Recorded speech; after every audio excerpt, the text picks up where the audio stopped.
عدة الشهور عند الله 12 شهرا في كتاب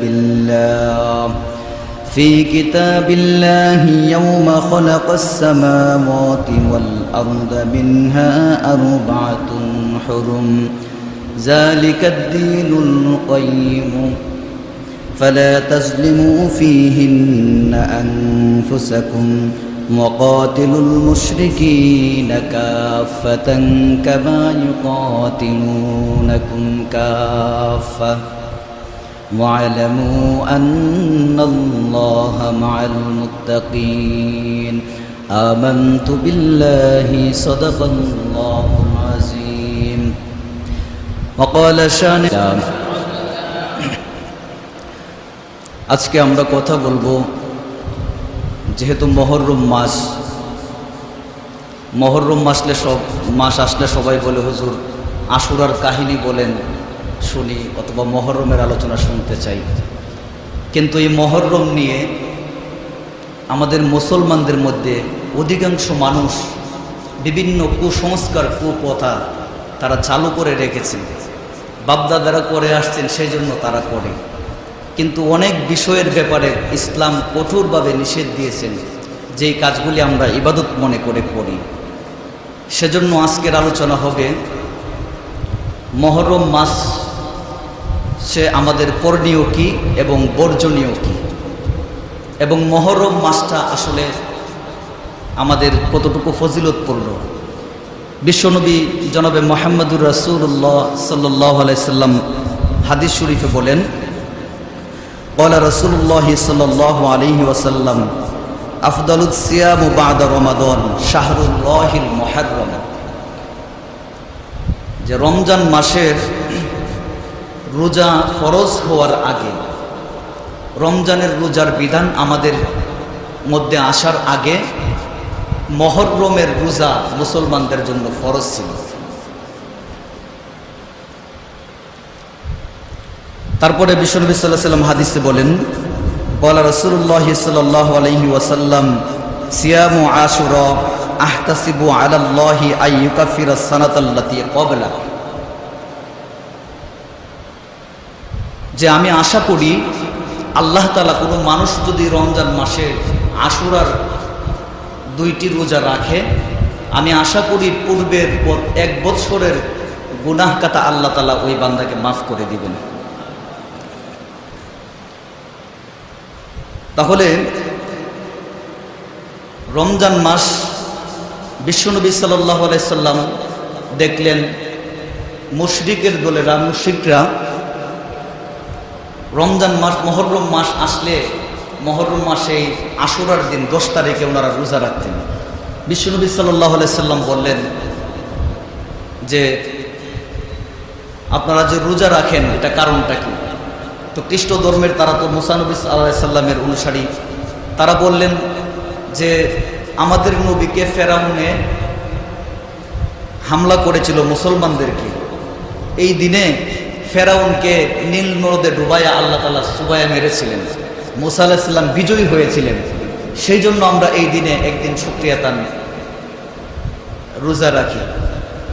বিশ্বনবী সাল্লাল্লাহু আলাইহি সাল্লাম চিন্তা করলেন এবং তিনি এখানে উত্তর দিলেন যে তোমাদের চেয়ে মুসা নবীর আমাদের উপরে দাবিদার বিষয় অথবা তাকে আমরা বেশি অনুসরণ করি।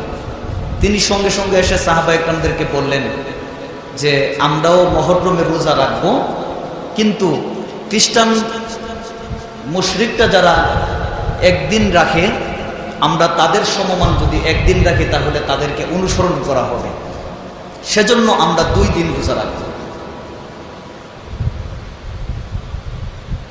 তাহলে রমজানের রোজা আসার আগেই মুসলমানরা রোজা রাখা শুরু করেছিলেন মহররমের রোজা, কথা ঠিক না বেটি? তাহলে এই মহররম মাস আমাদের কাছে গুরুত্ব আছে না নাই?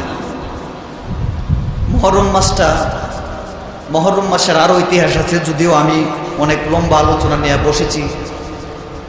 সংক্ষিপ্ত আকারে কারবালার সংক্ষিপ্ত ইতিহাস এবং শিক্ষার কথা বলবো। তাহলে রোজা আমাদের মহররমের রোজাটা আমাদের জন্য গুরুত্বপূর্ণ। আল্লাহ রাব্বুল আলামিন বলেন যে রমজান মাসের রোজার পরে আমার কাছে সবচেয়ে গুরুত্বপূর্ণ অথবা উত্তম রোজা হচ্ছে মুহররমের রোজা। সুবহানাল্লাহ বলি। তাহলে এই মুহররম মাসে আমাদের দুইটা রোজা রাখতে হবে, দুইটা রাখতে হবে। অনেকেই মুহররম মাস আসলে জিগাই যে কয়টা রোজা রাখতে হবে, অথবা রোজা, মুহররম মাসটাই রোজার মাস। আল্লাহ তাআলা বছরে 12টা মাস দিয়েছেন। আমরা 12 মাস বলতে আমরা ইংরেজি জানুয়ারি ফেব্রুয়ারি বলি, অথবা বৈশাখ জ্যৈষ্ঠ আষাঢ় বাংলা মাস বলি। আরবি মাসের নাম অনেকেই জানি না। আল্লাহ তাআলা সূরা তাওবা 36 নম্বর আয়াতে আল্লাহ তাআলা বলেন, ইন্না ইদ্দাতাশ শুহুরি ইনদাল্লাহি ইসনা আশারা শাহরান ফি কিতাবিল্লাহি ইয়াওমা খালাকাস সামাওয়াতি ওয়াল আরদা ওয়াল হুরুম যালিকা আদ-দীনুল কাইয়্যিম ফালা তাজলিমু ফীহিন্না আনফুসাহুম ওয়া কাতিলুল মুশরিকিনা কাফাতান কামা ইউকাতিলুনাকুম কাফা ওয়া'লামু আন্নাল্লাহা মা'আল মুত্তাকিন। আল্লাহ রাব্বুল আলামিন বলেন, এই আকাশ এবং জমিন আমি যখন সৃষ্টি করেছি, দুনিয়াকে যখন আমি সৃষ্টি করলাম, এরপরে এই পৃথিবীর মধ্যে আমি যে হায়াতের সময় লাগাইলাম, এই সময়ের ভিতরে আমি মানুষদেরকে বৎসরে 12টি মাস দিয়ে রেখেছি। আল্লাহ রাব্বুল আলামিনের দেওয়া 12 মাস, এই 12 মাসের মধ্যে আল্লাহ তাআলা বলেন এই 12 মাসের মধ্যে উত্তম 4টি মাস। মুফাসসিরগণ, 2 দল মুফাসসির, একদল মুফাসসির বলেন যে মুহররম এবং রজব, জিলকদ, জিলহজ হচ্ছে পবিত্র মাস। আবার অনেকে বলে অনেক মুফাসসিরগণ বলেন মুহররম, রমজান এবং জিলকদ, জিলহজ হচ্ছে পবিত্র মাস। তাহলে মুহররম ও পবিত্র মাসের ভিতরে একটি মাস। আর আমাদের আরবি বৎসর যখন শুরু হয়, তখন প্রথম মাসই শুরু হয় মুহররম দিয়ে। এই জন্য আমাদেরকে মুহররম মাস আসলে আমাদের কয়েকটা আমল করা, কয়েকটা করণীয় কাজ করা আমাদের দরকার। সেটি প্রথমে হচ্ছে বেশি বেশি নফল রোজা রাখা। মুহররম মাসে বেশি বেশি নফল রোজা রাখা, যেহেতু পবিত্র মাস এবং বিগত দিনে আমাদের এই মাসেই রোজা আমাদের জন্য আবশ্যক ছিল। তাহলে এটা হচ্ছে মুহররমের আমাদের ফজিলত, মুহররম মাসের ফজিলত। এখন আসুন মুহররম মাসের আরেকটি বিষয়, যে আমরা বেশি বেশি নফল ইবাদত করব। দ্বিতীয় নম্বরে, মুহররম মাস হচ্ছে এটা আমাদের বিজয়ের মাস। আমরা এই মুহররম মাস আসলে অনেক মানুষ সুখ পালন করি। এরপরে মুহররম মাসের শুরু থেকে খাওয়া দাওয়া বন্ধ করে দিয়ে মাছ খাই না, গোশ খাই না, নিরামিষ খাই। আপনাদের এদিকে মনে হয় নাই, কিন্তু আমি যে এলাকায়, আমার এলাকায় এগুলি আমি জন্মের পর থেকে দেখে আসতেছি। তাহলে এই যে খাওয়া বন্ধ করে দেই, মানুষ বিভিন্ন কুপ্রথা করে। আসলে মুহররম বলতে আমরা এখন বর্তমানে মনে করি মুহররম বলতে কারবালার ইতিহাস, কারবালা। কিন্তু কারবালার আগেও মুহররমের আমাদের মুসলমানদের মধ্যে গুরুত্ব ছিল। কারবালার ইতিহাস এটা মূলত আমাদের জন্য সুখের মাস নয়, এটা আমাদের বিজয়ের মাস। হযরত জনাবে মুহাম্মদুর রাসূলুল্লাহ সাল্লাল্লাহু আলাইহি সাল্লাম যখন তিনি খলিফা ছিলেন, পৃথিবী শাসন করতেন, তখন মুহাম্মদুর রাসূলুল্লাহ সাল্লাল্লাহু আলাইহি সাল্লামের পরে এরপরে শাসন ক্ষমতা আসেন হযরতে আবু বকর উমর রাদিয়াল্লাহু তাআলা ক্ষমতা পান 10 বছর 5 মাস। হযরত উমর রাদিয়াল্লাহু তাআলার পরে সকলেই মাশওয়ারার মাধ্যমে আবার হযরত উসমান রাদিয়াল্লাহু তাআলাকে দিলেন। তিনি প্রায় 12 বছর 5 মাস খলিফা ছিলেন, শাসন করতেন। এরপরে হযরত আলী রাদিয়াল্লাহু তাআলা 4 বছর 5 মাস। এরপরে আসলো ইমাম হাসান হুসাইন রাদিয়াল্লাহু তাআলা, এদিকে প্রায় 30 বছর। নবীজি সাল্লাল্লাহু আলাইহি সাল্লামের শাসন ক্ষমতার পরে 30 বছর চলে গেল। হযরতে হাসান হুসাইন রাদিয়াল্লাহু তাআলা কিছুদিন খলিফার দায়িত্বে ছিলেন, এরপরে হযরতে মুয়াবিয়া রাদিয়াল্লাহু তাআলা আনহুর কাছে শাসন ক্ষমতা গেলেন। তিনি থাকাকালীন মুসলমানদের মুহাম্মদুর রাসূলুল্লাহ সাল্লাল্লাহু আলাইহি সাল্লামের আদেশ ছিল এবং ইসলামের বিধান সিস্টেম নিয়ম ছিল যে যারাই খলিফা হবেন মাশওয়ারার মাধ্যমে, পরামর্শের মাধ্যমে একজনকে খলিফা নিযুক্ত করা হবে। কিন্তু হযরত মুয়াবিয়া যখন আসলেন ক্ষমতাকালীন, তখন তিনি পরামর্শ ছাড়া তার সন্তান ইয়াজিদ সে নিজে ক্ষমতা দখল করলেন। মুসলমানদের সিস্টেম এবং নবীজির নির্দেশকে অমান্য করে ইয়াজিদ নিজে নিজে তার নিজস্ব ক্ষমতায় অথবা নিজের চিন্তাধারায় সে ক্ষমতায় জোর করে ক্ষমতায় বসলো। দূর করে যখন ক্ষমতায় বসলো তখন ইয়াজিদ ছিল মদখোর, সে মদ্যপান করত। তো হুসাইন রাদিয়াল্লাহু তাআলা আনহু বলতেছেন, যেই চেয়ারে মুহাম্মদুর রাসূলুল্লাহ বসেছেন, যেই চেয়ারে খলিফাতুল মুসলিমিন হযরত ওমর বসেছেন, হযরত উসমান, এত বড় বড় সাহাবীরা বসেছেন, সেই চেয়ারে একজন মদখোর বসবে, তাকে আমি সমর্থন করি না। তখন অনেক বড় বড় সাহাবী, আব্দুল্লাহ ইবনে মাসউদ রাদিয়াল্লাহু তাআলা থেকে ধরে অনেক সাহাবীরা জীবিত ছিলেন। তো ওই সাহাবীরা এসে বললেন যে হুসাইন রাদিয়াল্লাহু তাআলার কাছে এসে বললেন, আপনার কাছে আমরা বয়াত হলাম, আপনাকে খলিফা হিসেবে আমরা মানলাম। ওই সময়ে কুফা নগরীতে মুসলমানদের অনেক বড় বড় আলেম ছিলেন কুফা নগরীতে। তো কুফা নগরী থেকে ওনারা চিঠি পাঠাইলেন যে হুসাইন রাদিয়াল্লাহু তাআলার কাছে, যে আমরা আপনার কাছে বয়াত হতে চাই, আপনাকে খলিফা হিসেবে গ্রহণ করতে চাই, আমরা কুফা নগরীবাসী, আপনি যদি মেহেরবানি করে আমাদের এখানে আসতেন। ইমাম হুসাইন তার চাচাতো ভাই মুসলিম বিন আকিলকে পাঠালেন যে তুমি যাও কুফা নগরীতে গিয়ে দেখো আসলেই লোকজনকে আমার কাছে বয়াত হতে চায় কিনা।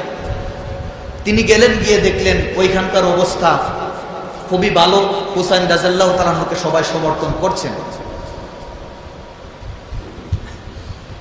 তো উনি আবার চিঠি পাঠাইলেন যে আপনি আসেন, কুফা নগরীতে সবাই আপনার কাছে বয়াত হতে চায়। হুসাইন রাদিয়াল্লাহু তাআলা আনহু সংক্ষিপ্ত, আপনারা ইতিহাস জানেন, সংক্ষিপ্ত বলছি, এরপরে আমি মূল আলোচনায় চলে যাব। হুসাইন রাদিয়াল্লাহু তাআলা আনহু 40 জন পুরুষ এবং 32 জন নারী, শিশু বাচ্চা সহ তাদেরকে নিয়ে 72 জন লোক নিয়ে তিনি কুফা নগরীর উদ্দেশ্যে রওনা করলেন। পথিমধ্যে যাওয়ার পরে দেখলেন যে ফুরাত নদীর কাছে তাদেরকে বাধা দেওয়া হলো, তাদের দলকে আটকিয়ে দেওয়া হলো সেই কাফেলাকে। আর এদিক দিয়ে ইয়াজিদ তার সেনাবাহিনী কুফা নগরীতে পাঠিয়ে দিল। ইয়াজিদের কাছে যখন খবর চলে গেছে, ইয়াজিদ তার সেনাবাহিনী পাঠিয়ে দিয়েছেন। উবাইদুল্লাহ বিন জিয়াদ নামে তার একজন সেনাপ্রধান ছিল, তিনি কুফা নগরীতে গেলেন, গিয়ে বললেন যে হুসাইনের পক্ষে কারা এখানে দলদারি করতেছে অথবা দল পাকাইতেছে। তখন তিনি খোঁজ নিয়ে দেখলেন যে মুসলিম বিন আকিল এখানে এসেছে, তাকে প্রকাশ্যে এনে কুফা নগরীর মানুষের সামনে প্রকাশ্যে তাকে জবাই করা হলো। এরকম আরো 8-10 জন লোক যারা মুসলিম বিন আকিলকে সমর্থন করেছে, হুসাইন রাদিয়াল্লাহু তাআলার কাছে বয়াত হওয়ার জন্য তারা এখানে গ্রুপিং করেছে, এরকম 8-10 জন লোককে প্রকাশ্যে কুফা নগরীর মানুষের সামনে জবাই করে দেওয়া হলো। যখন জবাই করে দেওয়া হইল তখন কুফা নগরবাসী ভয়ে আতঙ্কে মানুষ নিস্তব্ধ হয়ে গিয়েছে। যারা হুসাইনের পক্ষে ছিল তারাও নিস্তব্ধ হয়ে গিয়েছে, নীরব, আর কোনো কথা নাই। কিন্তু ইমাম হুসাইন তো জানে না কুফা নগরীতে কি হচ্ছে। তাকে আটক করে দেওয়া হয়েছে ফুরাত নদীর কাছে। যাই হোক, হুসাইন রাদিয়াল্লাহু তাআলা আনহু বললেন যে আমাকে কুফা নগরীতে যেতে দেওয়া হোক, কিন্তু ইয়াজিদের সেনাবাহিনীরা দিল না। তারপরে বলল যে আমাকে মদিনায় ফিরে যাওয়ার সুযোগ দেওয়া হোক, মদিনায় ফিরে যেতে দেওয়া হলো না। তারপরে সাথী সঙ্গীরা যারা ছিলেন কাফেলাই, সবাই মনে করেন সফর করে এসেছে, পানির পিপাসায় কাতর হয়ে গেছে, তাদের জন্য ফুরাত নদীর পানি বন্ধ করে দেওয়া হলো, পানিও দেওয়া হচ্ছে না। তখন হুসাইন রাদিয়াল্লাহু তাআলা আবার প্রস্তাব করলেন, আব্দুল্লাহ বিন জিয়াদকে তিনি বললেন যে ঠিক আছে, তাহলে আমাকে তুমি দামেশকে ইয়াজিদের কাছে যেতে দাও, আমি ইয়াজিদের কাছে গিয়ে প্রশ্ন করতে চাই যে আল্লাহর দেওয়া রহমতের পানি আল্লাহর বন্দার জন্য বন্ধ করার অধিকার তাকে কে দিয়েছে। ইয়াজিদের সেনাপ্রধানরা বলতেছে দামেশকেও আপনাকে যেতে দেওয়া হবে না। তাহলে কি করা হবে, যে আপনি এখানে যতক্ষণ পর্যন্ত ইয়াজিদকে খলিফা হিসাবে, রাষ্ট্রপ্রধান হিসাবে মানবেন না, ততক্ষণ পর্যন্ত আপনাকে এখান থেকে কোথাও যেতে দেওয়া হবে না। তখন শেষ পর্যন্ত কোনোভাবেই কোনো পথ নেই। তখন হুসাইন রাদিয়াল্লাহু তাআলা সিদ্ধান্ত নিলেন, তিনি দাঁড়িয়ে বললেন উপস্থিত সকলকে, এই যে মুহররমের শিক্ষা শুরু হলো এখান থেকে, হুসাইন রাদিয়াল্লাহু তাআলা বললেন যে ইসলামী শাসন ব্যবস্থা ছাড়া, ইসলামী শাসন ব্যবস্থা ছাড়া মুসলমান কোনো আইনকে মুসলমান অ্যাকসেপ্ট করতে পারে না। আর মুসলমান সত্যের পক্ষে যেতে হবে। যেখানে একজন মদখুর যদি বাংলাদেশের সব বড় বড় পিসাবকে, এরপরে মনে করেন বড় বড় আলেম যারা আছে, মাদ্রাসার প্রিন্সিপাল, তাদের সবাইকে, আল্লাহর ওলিদেরকে একটা বাসের মধ্যে উঠানো হয়, আর বাসের ড্রাইভার হিসেবে একজন মদখুরকে দেওয়া হয়। সে মদ খায়া ওভারলুট হয়ে গাড়ির ড্রাইভিং সিটে বসেছে, আর পিছনের সিটে বসে আল্লাহর ওলিরা তাসবিহ পড়ছে সুবহানাল্লাহ সুবহানাল্লাহ, কিন্তু এই গাড়ি কি সঠিকভাবে যাবে না খাদে পড়বে বলেন? খাদে পড়বে। হুসাইন রাদিয়াল্লাহু তাআলা এটাই বলছে, সমাজের এবং রাষ্ট্রের ড্রাইভার যদি হয় মদখুর, তাহলে এই সময় যদি হুসাইন রাদিয়াল্লাহু তাআলা ইয়াজিদকে সমর্থন করতেন, তাহলে ইসলামের 12টা বেজে যেত। কথা ঠিক না বেঠিক? তিনি সমর্থন করেন নাই, তিনি দাঁড়িয়ে বলেছেন যে ইসলামী খেলাফত ছাড়া, ইসলামী আইন রাষ্ট্র ব্যবস্থা ছাড়া আমি কোনো বাতিলকে, কোনো মদখুরকে সাপোর্ট করতে পারি না। প্রয়োজনে এখানে জিহাদ হবে, জীবন দিব, আমি এখানে শহীদ হব। তখন সাহাবা একরাম বলতেছেন যে ইমাম হুসাইন, আপনি যদি শহীদ হন আমরা কি করব? আমরা সবাই আপনার চতুর্পাশে থেকে আপনাকে যতক্ষণ পর্যন্ত সংরক্ষণ করব, আমরা জিহাদ করব ইসলামের জন্য। হযরতে হুসাইন রাদিয়াল্লাহু তাআলা আনহু জিহাদের জন্য ঘোষণা দিয়ে দিলেন। সাহাবা একরাম যুদ্ধের প্রস্তুতি নিয়ে যুদ্ধ করতে লাগলেন। যুদ্ধ করতে করতে সাহাবা একরাম এক পর্যায়ে জোহরের আজানের সময় হয়ে গেল। জোহরের আজানের আগ পর্যন্ত যেই 39 জন সাহাবী ছিল, হযরতে হুসাইনকে বাদে 39 জন সাহাবী ওই ময়দানে শহীদ হয়ে গেলেন। এরপরে হযরতে হুসাইন শুধু একা, হযরতে হুসাইন একা হয়ে গেলেন। একা হয়ে তার স্ত্রীর কাছে দৌড়ে চলে গেলেন, গিয়ে বলেন, স্ত্রী, দুনিয়ায় চলতে গিয়ে তোমাকে অনেক কষ্ট দিয়েছি, কথাই বা আচরণে যদি কোনো কষ্ট দিয়ে থাকি তুমি আমাকে ক্ষমা করে দিবে। আমি ইসলামের জন্য, সত্যের পক্ষে আজকে আমি এখানে জীবন দিতে প্রস্তুত হয়ে গেলাম। হুসাইনের স্ত্রী বললেন, ওহে স্বামী, আমার এই সন্তান, ছোট বাচ্চা, বাড়ি থেকে যখন রওনা দেই 2 দিন 3 দিন পর্যন্ত ঘরের মধ্যে কোনো খাবার ছিল না। আমার শরীরে খাবারের কোনো নাই, খাবার নাই, আমার শরীরের মধ্যে কোনো ধরনের খাবার নাই, পেটের মধ্যে খাবার নাই। খাবার যদি না থাকে তাহলে দুধ কিভাবে আসে?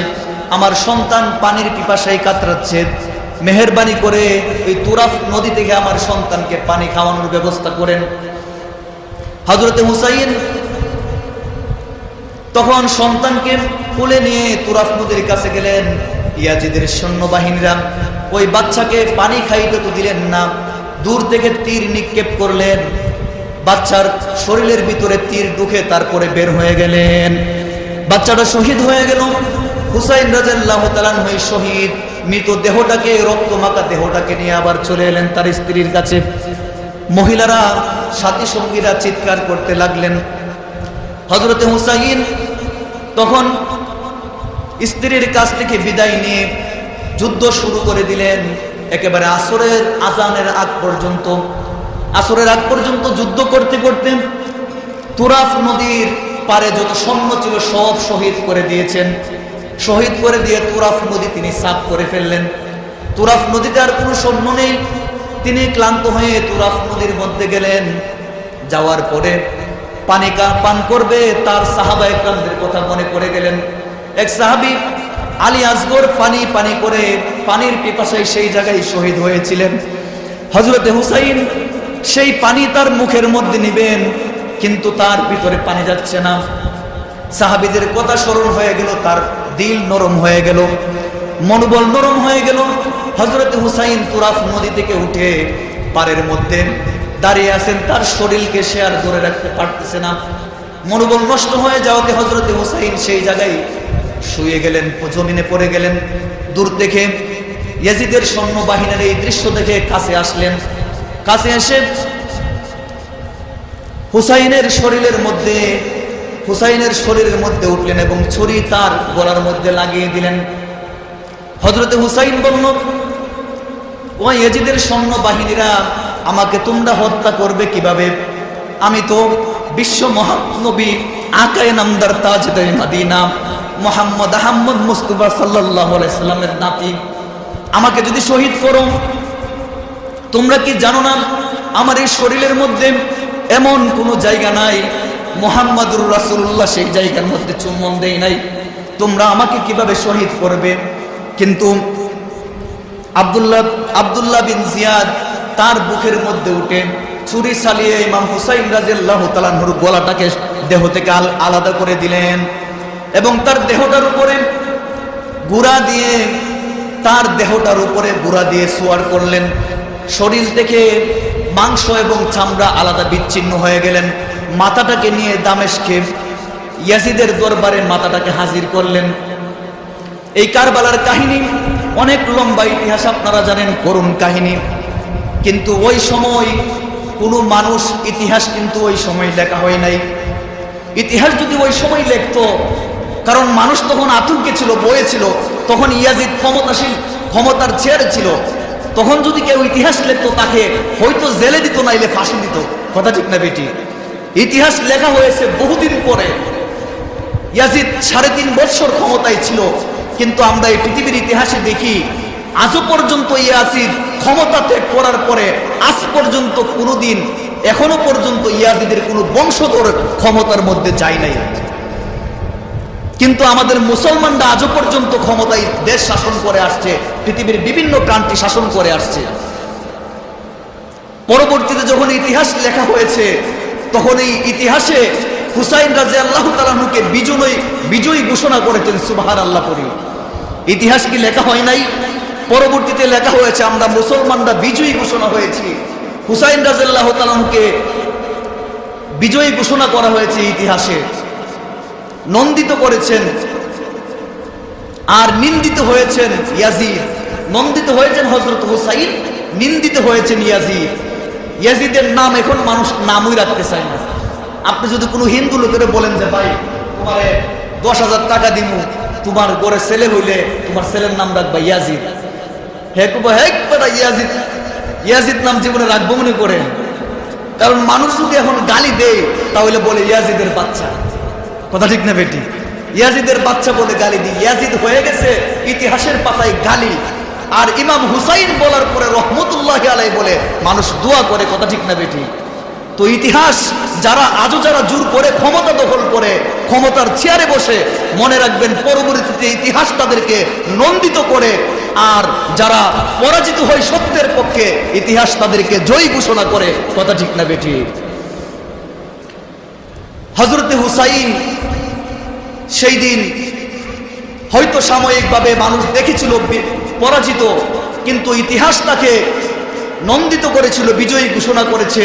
এই জন্য আমি যে কথা বলতেছিলাম যে আজ বিজয়ের এই মুহররম মাস আমাদের মধ্যে দ্বিতীয়ত নম্বরে মুহররম মাস হচ্ছে আমাদের বিজয়ের মাস, সুখেরও মাস। যেহেতু আমাদের কলিজার টুকরা ইমাম হুসাইনকে শহীদ করা হয়েছে, এটা আমাদের জন্য অনেক কষ্টদায়ক এবং করুণভাবে তাদেরকে হত্যা করা হয়েছে। মুসলমানদের এত করুণ ইতিহাস মুসলমানদের মধ্যে আর নেই। এটা আমাদের জন্য সুখের, কিন্তু একদিক থেকে মুহররম মাস আমাদের বিজয় মাস। কিন্তু আমরা আল্লাহ তাআলা বলতেছেন, ইন্না ইদ্দাতাশ শুহুরি ইনদাল্লাহি 12 শাহরাতান في كتاب الله يوم خلق السماوات والأرض منها أربعة حرم ذلك الدين القيم فلا تظلموا فيهن أنفسكم وقاتلوا المشركين كافة كما يقاتلونكم كافة واعلموا أن الله مع المتقين আল্লাহ রাব্বুল আলামিন বলেন, দুনিয়ায় আসমান জমিন সৃষ্টি করার পরে আমি পবিত্র মাস দিলাম তোমাদেরকে, 12 মাস তোমাদের মধ্যে দিলাম। এই 12 মাসের মধ্যে 4টি মাস হচ্ছে উত্তম। এই মাসের মধ্যে একটি মাস হলো মুহররম। 4টি উত্তম মাসের মধ্যে একটি মাস মুহররম। আল্লাহ তাআলা বলেন, ওই উত্তম মাসগুলিতে তোমরা যালিকাদ দীনুল কাইয়্যিম ফালা তাজলিমু ফীহিন্না আনফুসাকুম। আল্লাহ রাব্বুল আলামিন বলেন যে তোমরা ওই সময়গুলিতে ফালা তাজলিমু ফীহিন্না আনফুসাকুম, যে তোমরা ওই সময় তোমাদের নিজের নফসের উপরে তোমরা জুলুম করো না, তোমরা তোমাদের উপরে অত্যাচার করো না, জুলুম করো না। ওয়াকাতিলুল মুশরিকিনা কাফাতান কামা ইউকাতিলুনাকুম কাফা, এবং মুশরিকরা যেভাবে দলবদ্ধ হয়ে তোমাদের সাথে যুদ্ধ করে, আন্দোলন করে, তোমাদের বিরুদ্ধে জিহাদ করে, তোমরাও মুশরিকদের বিরুদ্ধে দলবদ্ধ হয়ে তাদের বিরুদ্ধে জিহাদ করো। যালিকাদ দীনুল কাইয়্যিম।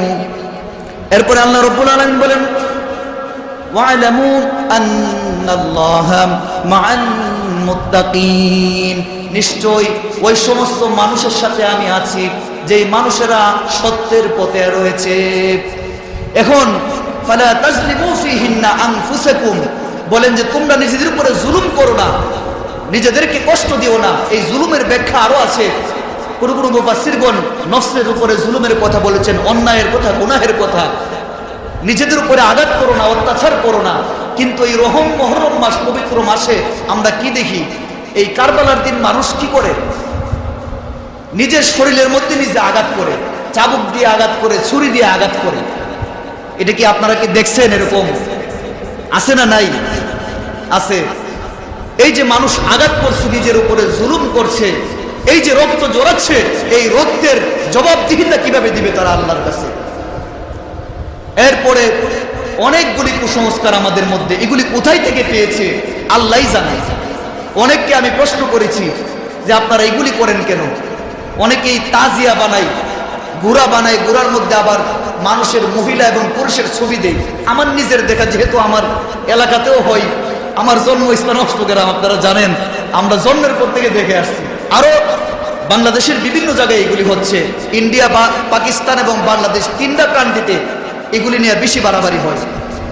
তাজিয়াগুলি দিচ্ছে, এগুলি নাকি বুরাক। এই বুরাকগুলি আবার নিয়ে মওকামে পৌঁছায়। 7 মঞ্জিলে এই করার পরে মওকামে পৌঁছে এই বুড়ার পায়ের নিচে মুড়ি দেয়, অনেকেই ফল দেয়, বিভিন্ন কিছু দেয়। আবার মানুষ এটার মধ্যে নিয়ত করে দেয় যে আমার সন্তান হয় না, আল্লাহ যেন সন্তান দেয়। অনেকেই নিয়ত করে আমার ব্যবসা বাণিজ্যের লস, আল্লাহ যেন ব্যবসা বাণিজ্যের লাভ করায় দেয়। এরকম নিয়ত করে অনেক মানুষ সেজদাও করে বুরাকের মধ্যে, নাউজুবিল্লাহ পড়ি। আল্লাহ তাআলা বলেন, ইয়া আইয়ুহাল্লাযীনা আমানুস্তাঈনু বিস-সাবরি ওয়াস-সালাহ ইন্নাল্লাহা মা'আস-সাবিরিন। ইয়া আইয়ুহাল্লাযীনা আমানু, হে ওহে ঈমানদারগণ, যারা ঈমানের দাবি করো, ইস্তাঈনু, আমি রবের কাছে তোমরা সাহায্য প্রার্থনা করো, আমার কাছে সাহায্য প্রার্থনা করো। কিভাবে সাহায্য প্রার্থনা করবে? কিভাবে আমার কাছে চাইবে? আমি রব্বুল আলামিন, আল্লাহ রব্বুল আলামিনকে কাছে চাইলে আল্লাহকে সবকিছু দেওয়া, আমাদের চাহিদা পূরণ করার ক্ষমতা রাখেন কি রাখেন না? বলেন, ক্ষমতা রাখেন। আল্লাহ রব্বুল আলামিন বলেন, ইস্তাঈনু, আমার কাছে সাহায্য প্রার্থনা করো, তোমাদের ওসিলা হবে বিস-সাবরি ওয়াস-সালাহ, তোমাদের একমাত্র ওসিলা হবে নামাজ এবং ধৈর্য। অনেক মানুষ চাই, আল্লাহর কাছে চেয়েছে, কিন্তু আল্লাহ রব্বুল আলামিন দিচ্ছেন না। এই জন্য মানুষ বিরক্ত হয়ে যায়, বারবার চেয়ে বিরক্ত হয়ে মানুষ আল্লাহর উপরে গুসা করে ফেলে। এজন্য আল্লাহ রব্বুল আলামিন বিস-সাবরি ওয়াস-সালাত, নামাজের সাথে সাথে ধৈর্যের কথা বলে দিয়েছেন যে বান্দা, তুমি আমার কাছে চেয়েছো, আমি একবার চেয়েছো দেই নাই, দুইবার চেয়েছো দেই নাই, চাইতে থাকবে, কোনো না কোনো সময় আমি রব্বুল আলামিন তোমার চাওয়াকে পূরণ করে দিব। আর দুনিয়াতে যদি তোমার দোয়াকে, তোমার চাওয়াকে আমি কবুল না করি, হাসরের ময়দানে এই দোয়াটাকে, এই চাওয়াটাকে আমি নেক আমল করে তোমার সামনে হাজিরা করাবো। এজন্য আল্লাহ বলতেছেন যে তোমাদের উসিলা হবে নামাজ, চাইবে ডিরেক্ট আমার আল্লাহর কাছে, আর উসিলা হবে নামাজ এবং ধৈর্য। আর আমরা ওই বুরাকের কাছে এই যে তাজিয়া বানিয়ে ইডির কাছে গিয়ে মনের বাসনার জন্য মুড়ি দিচ্ছি, বিভিন্ন জিনিস দিচ্ছি, এগুলি কোথায় পাই বলে আমাদের পূর্ববর্তী লোকজন করে গেছে। ইসলামে তো বাপদাদা কোনো দলিল না। ইসলামের বিধান ইমাম হুসাইন দাঁড়িয়ে বলেছিলেন, শহীদ হওয়ার আগে ইমাম হুসাইন যুদ্ধে যাওয়ার আগে বলেছিলেন যে ইসলামের শাসন ব্যবস্থা ছাড়া মুসলমান কোনো কিছু অ্যাকসেপ্ট করতে পারে না, এর জন্যই আমার জিহাদ। আর আজকে আমরা কারবালার নামে ইমাম হুসাইনের বিরুদ্ধে আচরণ করছি, কিন্তু আমরা জানি না। কথা ঠিক না বেটি? অনেক মানুষ মহরম মাস শুরু হইলে নিরামিষ যে খাওয়া শুরু করছে, এটা 10 তারিখ পর্যন্ত আর মাছ গুছ খায় না। তাহলে ইমাম হাসান রাদিয়াল্লাহু তাআলা বিষ খায় মারা গেছিল। আমার প্রশ্ন হইল, যেহেতু মাছ গুছ খায় না, মহরমের সুখ পালন করেন, ওরে মহব্বতে হাসান রাদিয়াল্লাহু তাআলা যে বিষ খায় মরছিল, তাহলে তো তাদের বিষ খায় মরা উচিত, বিষ খাওয়া উচিত। কথা ঠিক না বেটি? তাহলে বিষ খায় না কেন? এই হচ্ছে আমাদের বাড়াবাড়ি। আমরা ইসলাম পালন করতে হবে সীমাবদ্ধতার ভিতরে। কেউ যদি বউরে আদর করতে করতে মা ডাইকা দিয়েছে, তুমি আমার আম্মা লাগো, বউ থাকবো না বাঁধবো। আমাদের পরিস্থিতি এরকম হয়ে গেছে, ফরজের ঠিক নাই, লুঙ্গির ঠিক নাই, পাগড়ি নিয়ে দৌড়াদৌড়ি করছি। লুঙ্গি ঠিক নাই, ফরজ বিধান ঠিক নাই, কিন্তু আমরা পাগড়ি নিয়ে দৌড়াদৌড়ি করি, সুন্নত নফল নিয়ে বাড়াবাড়ি করি।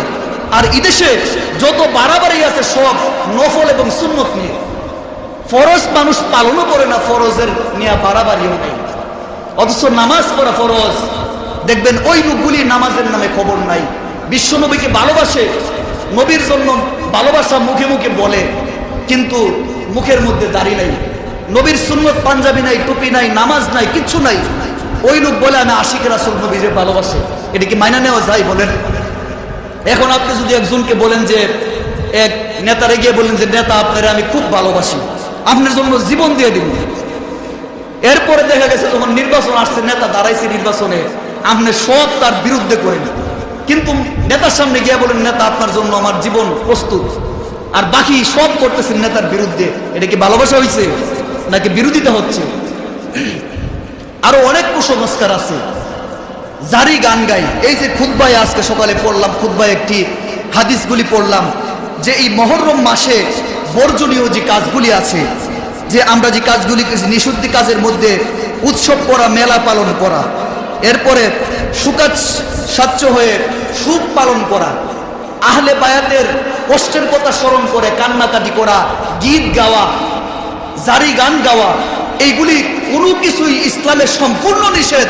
এগুলির সাথে ইসলামের বিধানের কোনো সম্পর্ক নেই। কথা ঠিক না বেঠে? যারা এগুলি করে, ইমাম হাসান হুসাইনকে ভালোবেসে বলে, বিশ্বনবীকে ভালোবেসে বলে, ইসলামের মুসলমান দাবি করে, আহলে সুন্নাত দাবি করে, যারা এইগুলি করে, এইগুলি তারা আমাদেরকে ভালোবেসে, ইসলামের বিধানকে ভালোবেসে করে না। এটা 1 নম্বরের সিটারি বাটপারি ছাড়া আর কিচ্ছু নয়। কথা ঠিক না বেঠে? এজন্য এগুলি আমাদেরকে প্রত্যাহার করতে হবে। এই যে কুসংস্কার আছে, আজকে সারা দেশে এই অবস্থা, এই কুসংস্কার থেকে আমাদেরকে বেরিয়ে আসতে হবে। আমাদের করণীয় কি? এই মহরম মাসে আরো অনেকগুলি কুসংস্কার আছেন, যেহেতু জুমার দিন সময় কম, আমি সংক্ষিপ্ত বলছি। আরো অনেকগুলি কুসংস্কার আমাদের মধ্যে রয়েছে। মানুষ তাজিয়া বানাই, নিশান উড়াই, কালো নিশান উড়াই, এরপরে বড় বড় রাংদানিয়া, এরপরে মানুষ হাসান হুসাইনের নামে এই করে, মানে স্লোগান দেয়। আমি শুরু সময়ে মানে উৎসে গাউসে কইতাম, এবং পোলাবানও বলতো এই হাসান হুসাইন নামটা, হাসান হুসেন, দেখবেন যে তারা যে স্লোগান দিচ্ছে, হাসান হুসাইনের জায়গায় হাসান হুসেন কইতেছে। অনেক মানুষ না বুঝে উৎসে গাউসে কইতেছে। এই যে নবীর নাতি, এত বড় জলিলুল কদর সাহাবী, আমাদের মুসলমানদের খলিফা ছিলেন, ইমাম হুসাইন রাদিয়াল্লাহু তাআলার নামকে এভাবে বিকৃত করে হাসান হুসাইন বলে বিকৃত করে তারা স্লোগান দিচ্ছে, এটা নাম তো ইসলামে এমনিও বিকৃত করা কবিরা গুনাহ। এরপরে আমাদের ইমামের নামে বিকৃত করে তারা স্লোগান দিচ্ছে। আমি মনে করি ইসলামকে তামাশার পাত্র, হাসির পাত্র তারা বানিয়ে আমাদেরকে এক নম্বরে ছুটু করছে। কথা ঠিক না বেঠিক বলুন? এই যে স্লোগান হাসান হুসাইন থেকে উসসে গাউসে পর্যন্ত গেছে, এগুলি সব কুসংস্কার, এগুলির সাথে ইসলামের কোনো সম্পর্ক নেই। যদি কোনো মানুষ এই বিষয়গুলিকে দেখিয়ে দিতে পারে যে না এগুলির সাথে ইসলামের সম্পর্ক আছে, তাহলে এগুলি আমরাও পালন করব। আর যদি না থাকে তাহলে আমার রিকোয়েস্ট থাকবে যে আপনারা এগুলি বাদ দিয়ে যেইভাবে ইসলামী সুন্নত মোতাবেক আছে, আমাদের মহররম মাসের কয়েকটা শিক্ষা, আমি প্রায় 7টা শিক্ষা নিয়ে এসেছি, এইভাবে আমাদের মহররম মাস পালন করা দরকার। কথা ঠিক না বেঠিক? ইনশাল্লাহ রাজি আছি তো? যেভাবে মহররম পালন করতে হয় সেইভাবে আমরা পালন করব। মহররম মাস হচ্ছে আমাদের 12 মাসের মধ্যে একটি পবিত্র মাস। আর এই মাস আমরা আমাদের যেমন কষ্টের মাস, তেমনিভাবে সেই মাসটা আমাদের বিজয়ের মাস। সেজন্য আমাদেরকে মহররম মাসে কাজ করতে হবে। প্রথম নাম্বারে বেশি বেশি নফল রোজা রাখতে হবে। আর আশুরার যে রোজা আছে, এই রোজা আমরা একটা রাখবো না, রোজা রাখবো 2টা, হয়তো 9-10 অথবা 10-11। যদি একটা রাখি তাহলে যারা মুশরিক আছে, মুশরিকদের সাথে আমাদের সমান সমান তালে হয়ে যায়। এজন্য 2টা রোজা রাখবো। যারা পারি মহররম মাসে আরো নফল রোজা রাখতে পারি। এটা হচ্ছে আমাদের প্রথম করণীয় কাজ। দ্বিতীয় নম্বরে মহররম মাস আমাদেরকে শিক্ষা দেয়, মহররম মাসের করণীয় যে আমাদের যে নেতা হবে, আমাদের যারা সমাজ পরিচালনা করবে, তারা হতে হবে সত্যের পক্ষে, সৎ নেতা হতে হবে। ইসলামী রাষ্ট্রের, ইসলামী হুকুমতের, ইসলামী বিধানের, কোরআনের সংবিধানের বিরুদ্ধে কথা বলবে এমন কোনো নেতাকে সাপোর্ট করা যাবে না। যারা ইসলামের পক্ষে কথা বলে, ইসলামের পক্ষে আছে, অথবা মদখুর, জিনাকুর, যাকে দিয়ে ইসলামের ক্ষতি হবে, এরকম কোন নেতাকে সাপোর্ট করা যাবে না। এটাই হচ্ছে মহররমের প্রকৃত শিক্ষা। প্রধান শিক্ষা, হুসাইন রাদিয়াল্লাহু তাআলা আনহু মদখুরকে চেয়ারে বসানোর জন্য শহীদ হয়েছেন, ছোট বাচ্চারা শহীদ হয়েছেন। আর আমরা মদখুরকে চেয়ারে বসানোর জন্য, সাপোর্ট করার জন্য কোরআনের বিরুদ্ধে কথা বলি, আলেম ওলামাদেরকে জেল দেই, ফাঁসি দেই, আমরা কথা বলি না, মুসলমান দাবি করে ঘরে বসে থাকি। কথা ঠিক না বেঠিক? এজন্য আমাদেরকে মহররমে প্রথমে, আজকে যদি আমি চিন্তা করি, আমরা চিন্তা করে দেখি এদেশে কতটা নেতা আছে ইসলামের পক্ষে। যারা এজিদের পক্ষে ছিল তারা ছিল দুনিয়াদারি। এজিদ ক্ষমতায় ছিল, সেজন্য ক্ষমতার দল লোকের পক্ষে সাপোর্ট করেছিল। যেই মুসলমানরা এজিদকে সাপোর্ট করেছিল,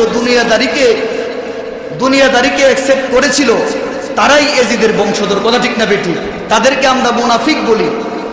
কিন্তু আমি তো দেখছি এদেশে যদি 95% মুসলমান বসবাস করে, তাহলে কমপক্ষে আলেম উলামা, মাদ্রাসার তোলাবা ছাড়া, সাধারণ কিছু মুসল্লি ছাড়া, মুসলিমই মুসল্লি ছাড়া এদেশে 65% মানুষ যারা নাকি হুসাইন আহলে সুন্নাত ওয়াল জামাত দাবি করে, হুসাইনের প্রেমী দাবি করে, এরকম 65 থেকে 70% মানুষ এজিদের বংশধর। হুসাইনের রক্তের সাথে তারা গাদ্দারি করে এজিদের পক্ষে সাপোর্ট দিচ্ছে। কথা ঠিক না বেঠিক? কারণ কোনো মদখুরকে, কোনো জেনাকুরকে, কোনো বেবিচারীকে সাপোর্ট যারা করবে তারাই এজিদের পক্ষে। কথা ঠিক না বেঠিক? আর হুসাইনের জিহাদ ছিল তাদের এই ধরনের খারাপ নেতাদের বিপক্ষে। কিন্তু আমরা কি করছি? আমরাই হাই হুসাইন করছি, আর আমরাই খারাপ নেতাদেরকে সাপোর্ট করছি। কারণ ড্রাইভার যদি খারাপ হয়, পিছনে প্যাসেঞ্জার যদি আল্লাহর উলিও হয়, এরপরে গাড়ি খাদে যাবে। এদেশ মাতালটা চালাচ্ছে, ভালো মানুষও আছে, কিন্তু অধিকাংশ মদখুর, জেনাকুর, টেন্ডারবাজ, চাঁদাবাজ, এই সমস্ত লোকেরা চালাচ্ছে। আর আমরা তাদেরকে অ্যাকসেপ্ট করছি, কোরআনের বিপক্ষে অবস্থান নিচ্ছে, আমরা তাদেরকে সাপোর্ট করছি। নবীজি সাল্লাল্লাহু আলাইহি সাল্লামকে ব্যঙ্গুফ করে, বিশ্বনবীকে চরিত্রহীন বলে আমরা ঘরে বসা আহলে সুন্নাত ওয়াল জামাত। এই হচ্ছে আমাদের ঈমান আর ঈমানি জজবা। সেজন্য আমাদের মহররমের দ্বিতীয় শিক্ষা হচ্ছে আমরা সত্যের পক্ষে থাকব। আমি গত সপ্তাহে কথা বলেছিলাম, আল আমিরুনা বিল মারুফি ওয়ান নাহুনা আনিল মুনকারি ওয়াল হাফিজুনা লিহুদুদিল্লাহ। আল্লাহ বলেন তারাই প্রকৃত মুত্তাকি, তারাই জান্নাতের মেহমান, তারাই হেদায়েতের পথের পথিক, যারা নাকি সত্যের পক্ষে কথা বলে, সত্যের পথে চলে, সত্যের পক্ষে কথা বলে এবং অন্যায়ের বিরুদ্ধে জিহাদ ঘোষণা করে, অন্যায়ের বিরুদ্ধে আচরণ করে, অন্যায়ের বিরোধিতা করে, তারাই হচ্ছে মুত্তাকি। কিন্তু আমরা মুত্তাকি মুমিন দাবি করি, কিন্তু আমাদের ভিতরে এই শিক্ষা নাই। যাই হোক, তৃতীয় নম্বরে মুহররমের শিক্ষা হচ্ছে সদকা করা, যতটুকু পারা যায় সমর্থ অনুযায়ী দান করা, যতটুকু পারি আমরা দান করব এবং আমরা এই নফল ইবাদত করব, দান করব। আর মুহররমের উৎসবটা আমাদের হবে নফল রোজা দিয়ে। এটা আমরা একেবারে আনন্দ উল্লাস করব না, আবার শোকাহত হয়ে কান্নাকাটি করে একবারে সব ছেড়ে দিব না। আমরা যদি কান্নাকাটি করে, মুসলমানরা যদি কান্নাকাটি করে, এই সুখ পালন করে, তাহলে মুশরিকটা দেখে হাসে, মুশরিকটা দেখে হাসে, ওই দেখো মুসলমানদেরকে আমরা ডলা দিয়েছিলাম, কথা ঠিক না বেটু, লাগিয়ে দিয়েছিলাম। কারণ এই ষড়যন্ত্রের ভিতরে শুধু মুসলমান ছিল না, ইহুদি খ্রিস্টানরা যখন দেখবেন মুসলমানরা দুই দল লেগে যায়, তখন ইহুদি খ্রিস্টান নাসারারা এর ভিতরে ঢুকে এই মুসলমানদের ভিতরে বিবাদ সৃষ্টি করে দেয়। এজন্য আমাদের এই ইতিহাস আমরা আমাদের মতো করে সুন্দর করে উপস্থাপনা করব। যে সমস্ত কুসংস্কার আছে আমরা বাদ দিয়ে দিব। অনেকগুলি কথা নিয়ে আসছিলাম, বলতে পারি নাই, যে পর্যন্ত বলছি। আল্লাহ তাআলা আমাদের সকলকে আমল করার তৌফিক দিন। সকলে পড়ি আমিন। ওয়াখিরুদ্দান আলহামদুলিল্লাহি রাব্বিল আলামিন। যারা সাররেকা শুনুন, হুজুরের পরবর্তী ওয়াজ আসিতেছে আমাদের ইউটিউব চ্যানেলে, তাই সাবস্ক্রাইব করে সাথেই থাকুন।